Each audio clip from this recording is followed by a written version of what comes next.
जाओ ना जवेरिया, आओ ना।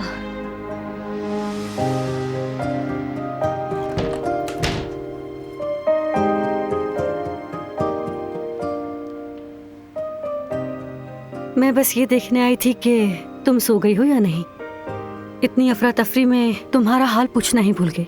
अरे जवेरिया, कोई बात नहीं, मैं ठीक हूँ। और इतने मसलों के बीच में ये सब किसको याद रहता है? ऐसा तो मत कहो, अल्लाह का करम है कि सब ठीक हो गया। तुम्हारे मसले भी हल हो जाएंगे। हारून से अब तक तुमने बात नहीं की? यार सच कहूँ तो मुझे मौका ही नहीं मिला। और जवेरिया, तुम्हें इन बातों का अरे कैसे पता यास्मीन, चला? इतना भी मुश्किल नहीं है। मैं हारून को देखकर उसी वक्त समझ गई कि अभी तक उसे कुछ खबर नहीं। असल में मैं बिल्कुल भी उसका दिल नहीं तोड़ना चाहती जवेरिया। वो वाकई बहुत अच्छा इंसान है और उसका दिल भी सोने का है। मगर फिर भी क्या?